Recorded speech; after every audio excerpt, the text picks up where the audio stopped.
마가복음 11장 12절에서 14절 말씀입니다. 이튿날 그들이 베다니에서 나왔을 때에 예수께서 시장하신지라 멀리서 잎사귀 있는 한 무화과 나무를 보시고 혹 그 나무에 무엇이 있을까 하여 가셨더니 가서 보신즉 잎사귀 외에 아무것도 없더라. 이는 무화과의 때가 아님이라. 예수께서 나무에게 말씀하여 이르시되 이제부터 영원토록 사람이 내게서 열매를 따먹지 못하리라 하시니 제자들이 이를 듣더라. 아멘. 할렐루야. 우리를 사랑하셔서 십자가의 고난을 향하여 한 걸음 한 걸음 나아가시는 예수님을 기억하며 고난주간 특별 새벽 기도에 함께하는 여러분에게 충만한 하나님의 은혜가 넘쳐나기를 예수님의 이름으로 축복합니다. 오늘 우리에게 주신 하나님 말씀을 통해서 예수님은 잎만 무성한 무화과 나무를 싫어하십니다. 예수님은 잎만 무성한 무화과 나무를 싫어하십니다. 이런 제목으로 하나님 말씀을 증거하겠습니다. 예수님께서 6월절 맞이해서 이제 예루살렘에 들어오셨습니다. 예수님의 이번 예루살렘 여행은요, 어떻게 보면은 예수님께서 이 땅에 오신 그 목적을 이루기 위함이었습니다. 예수님께서 예루살렘에 들어오신다는 사실은요, 사람들의 입을 통해서 온 예루살렘에 퍼졌습니다. 예수님께서 예루살렘에 들어오실 때 그 모습이 어떠한지 우리가 잘 알고 있는데요. 참 사람이 보면 어떤 모습이라고요? 제가 볼 때는 꼴불견이었다라고 생각이 되어져요. 자주 말씀드리는데요. 큰 나귀를 타고 오신 것이 아니에요. 짐을 져봐서 짐을 지기에 익숙한 나귀를 타고 오신 것이 아니라 한 번도 짐을 져보지 않은 새끼 나귀. 한 번도 짐을 져보지 않았으니까요. 어떨까요? 익숙치 않으니까요. 어떻게 돼요? 이리 비틀, 저리 비틀. 아마 예전에 수도가 막 공급되기 이전에는 공동 수도나 공동 우물이 있었습니다. 그때 어린 나이에 그 양동이 바켓스에 그 한 마일짜리 그 바켓스 들고 물기로라는 그 말에 그걸 들고 어린 나이에 그 물을 길었던 모습이 기억나는데요. 어땠을까요? 그래. 어른이면 한 손을 양손에 들어도 되는데, 어떻게 해요? 처음이니까 어떻게 될까요? 그거, 하나 가지고도 이렇게 가운데 놓고 비틀비틀했던 그 모습이 기억나는데요. 그 모습 어땠을까요? 참, 어른들이 보면은 꼴불견이었을 것 같아요. 저거 어린 것이 물을 길어온다고. 그런데 오늘 예수님께서 나귀를 탄 그 모습이 어떻다고요? 바로 그런 모습 같아요. 익숙치 않은 모습. 한 번도 사람을 짐을 져보지 않은 나귀가요. 갑자기 어떻게 해요? 누가요? 성인이에요. 33살 청년. 몸무게는 그리 많이 나가지 않았을 것 같아요. 왜요? 예수님 삐쩍 말랐을 거니까요. 그 삐쩍 마른 그 사람, 무언가 그래도 처음 자기 등에 무언가 실었을 때 그 나귀가 어땠을까요? 익숙치 않았단 말이에요. 그렇게 이젠 익숙치 않은 그 걸음을 막 비틀비틀 걸어가는 그 모습. 그래서 제가 그 동영상을 찾아보면 그런 동영상이 없다. 다 나귀 새끼를 타고 가는 그런 동영상이 아니라 그 다 큰 그 나귀를 타고 가는 그런 동영상만 있는 것 같아요. 그렇게 예수님께서 예루살렘에 들어오실 때 그 모습이 꼴불견이기도 하지만은 갈릴리 출신의 선지자가 왔다는 그 소문을 들은 많은 사람들이 길가로 나왔습니다. 그리고 많은 사람들이 자기들의 겉옷을, 또 어떤 사람들은 들에서 벤 나뭇가지를 길에 펴서 앞에서 가고 뒤에서 따르면서 큰 소리를 질러댔어요. 어떤 소리냐? 호산나 찬송하리로다. 주의 이름으로 오시는 이여 찬송하리로다. 오는 우리 조상 다윗의 나라여 가장 높은 곳에서 호산나 하면서 막 예수님을 따르기 시작했습니다. 그래서 예수님께서 예루살렘에 들어오신 그날 온 예루살렘이 소동했다 했습니다. 그리고 예루살렘에 들어오신 예수님은 성전을 둘러보시고 날이 저물자 베다니로 나가셨고요. 그래서 베다니에서 하룻밤 주무신 예수님은 이제 날이 밝자마자 다시 베다니를 떠나서 예루살렘으로 들어가십니다. 아마도 지금 이맘때가 아닌가 싶어요. 새벽에 일어나신 예수님, 이제 날이 밝아올 때 다시 예루살렘에 들어가셨는데요. 여러분 어때요? 지금요? 좀 배가 고프지 않으신가요? 그래, 지금 한번 새벽 잠자고 있으면 배고픈 줄 모르는데요. 지금 이 시간이라면은 약간 시장가 있는데요. 예수님께서도 시장하셨던 것 같아요.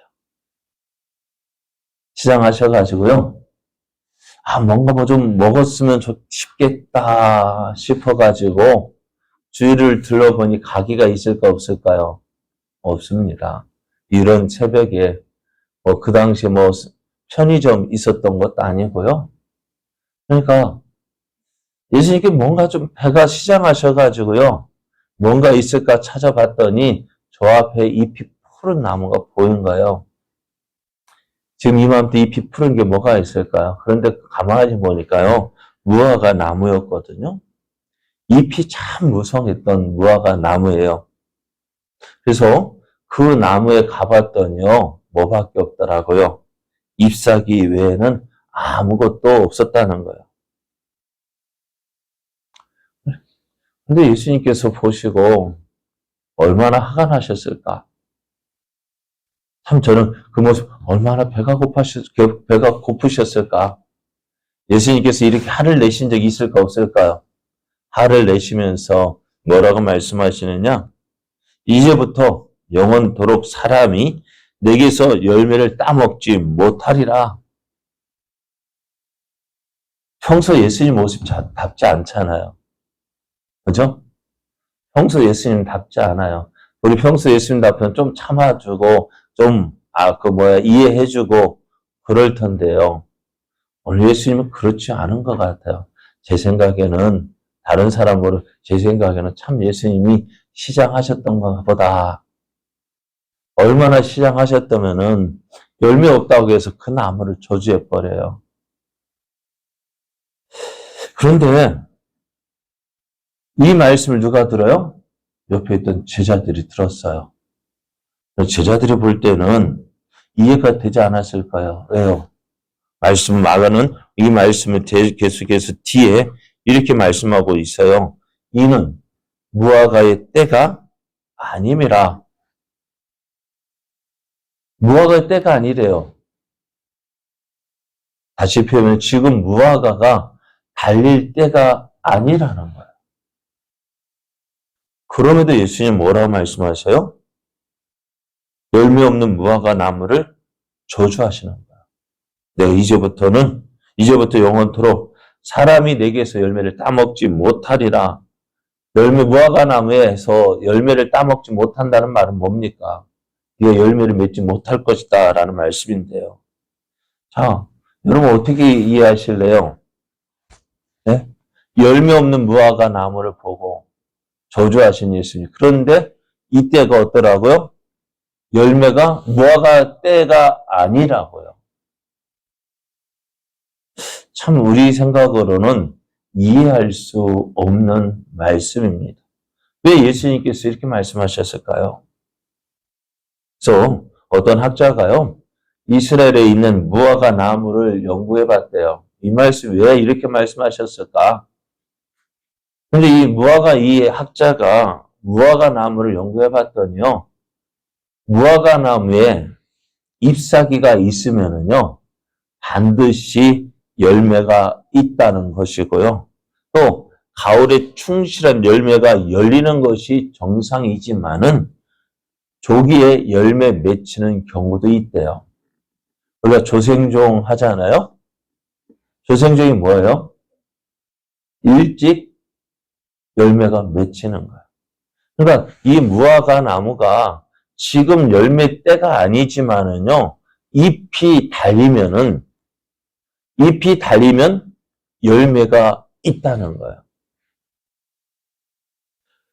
그래서 예수님은 지금 무엇을 보고 하신 거예요? 무화과 나무가 이때 잎이 없다 한다면은 어떨까요? 열매를 기대하지 않았을 거라는 거예요. 그런데 잎이 무성해요. 잎이 무성하다는 것은 뭐예요? 열매가 있다라는 것입니다. 그리고 예수님께서 무화과 나무로 가신 이유가 뭐예요? 무엇을 보고 가셨어요? 이 무성한 잎을 보고 가신 거예요. 무엇을 기대하고? 열매를 기대하고요. 무화과 나무의 때가 아니지만은 무엇을 보고요? 무성한 잎을 보고, 그러니까 당시 사람들도 무화과 나무의 때가 아니지만은 잎이 무성하면 뭐가 있다는 거야? 열매가 있겠거니 하고 기대를 한다는 것입니다. 이것이 무화과 나무의 특징이래요. 잎이 무성하면 뭐가 있다고요? 열매가 있다고요. 그렇다면은 열매 없이 잎만 무성한 무화과 나무가 잘못된 거예요. 그죠? 열매가 없으면 뭐도 없어야 되는데, 잎도 없어야 되는데, 잎만 무성하고 열매가 없다는 건 뭐가 잘못된 거예요? 나무가 잘못된 것이라는 것입니다. 그래서 예수님께서 잎만 무성한 나무를 잎만 무성한 무화과 나무를 저주하신 것이 바로 이것 때문입니다. 어떤 사람들은 이 열매 없는 무화과 나무를 이스라엘의 외식이라고 설명을 합니다. 예수님께서 이스라엘의 애식에 대해서 참 많은 책망을 하셨던 것을 보게 됩니다. 예수님께서 서기관과 바리새인을 향하여서 뭐라고 하셨어요? 서기관과 바리새인을 좋아하셨습니까? 왜요? 그래서 저번에 우리가 마태복음 23장인가 거기서 보면은 예수님께서 서기관과 바리새인들이요 다 있을진저 그렇게 하면서 7번인가 책망을 하셨어요. 무엇 때문입니까? 무엇을 보고 책망하신 거예요? 네? 저들의 외식된 모습, 겉과 속이 다른 모습.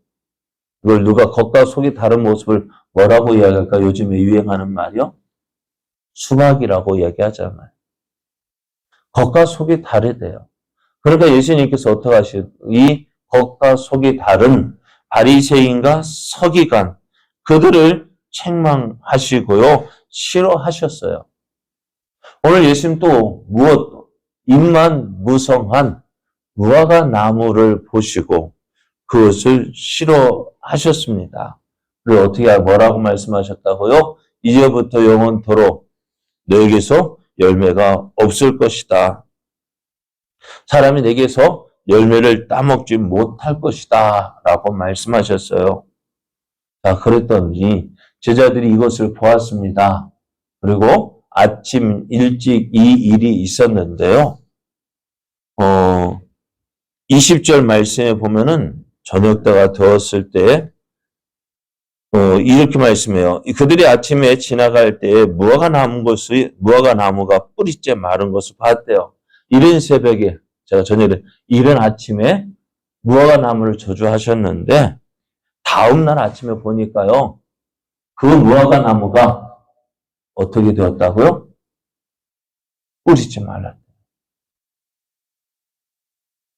자, 잎만 무성한 나무. 무언가 기대하고 가요. 그런데 어떻다고요? 네? 기대에 만족하지 못한다는 거예요. 그것이 뭐라고요? 이스라엘 외식이라고요. 그럼 오늘 우리는 어떨까요? 우리의 모습에서 많은 사람들이 무엇을 기대할까요?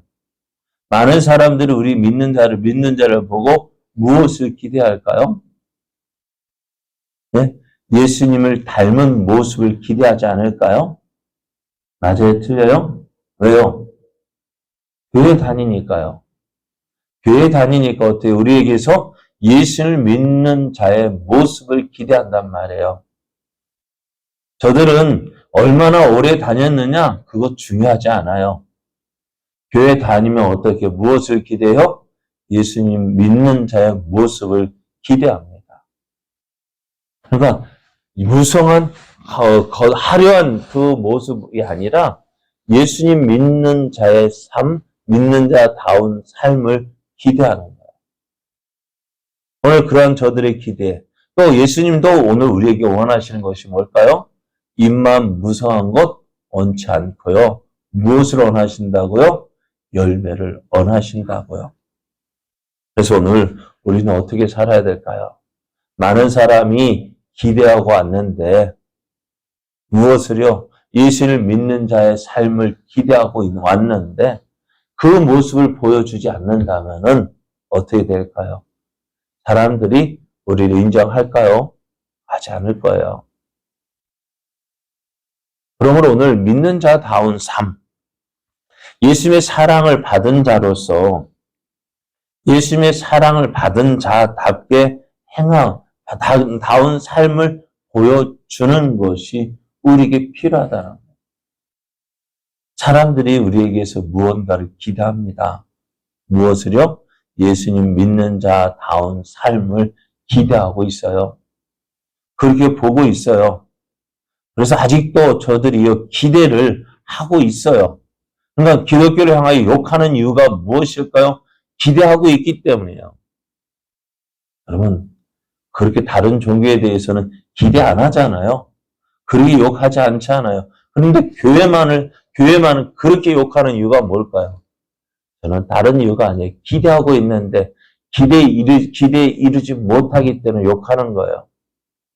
그런데 저들이 욕하는 것 좋게 받아들여서 이제 저들의 기대에 어떻게 해야 될까요? 만족한 삶? 저들이 믿는 자다운 삶을 요구할 때 우리가 그것을 응해줘야 돼, 보여줘야 돼요. 그 기대가 이제 나중에는요, 사라지면은요, 어떻게 될까요? 무엇을 하든 아무런 신경 안 써요. 오늘 예수님은 열매 없는 무화과 나무를 싫어하셨습니다. 오늘 우리의 삶도 마찬가지예요. 믿는 자다운 삶을 원하시는 거예요. 말만 번지르르 한 삶이 아니라 정말 예수님 믿는 자다운 삶을 원하십니다. 오늘 이러한 삶을 살기 원합니다. 그래서 믿는 자다운 삶을 살아서 주님이 기뻐하시는 열매 맺는 삶, 또 주위 사람들에게도 믿는 자다운 삶을 살아서 하나님의 살아계심을 보여주는 저와 여러분 되어지기를 예수님의 이름으로 축복합니다.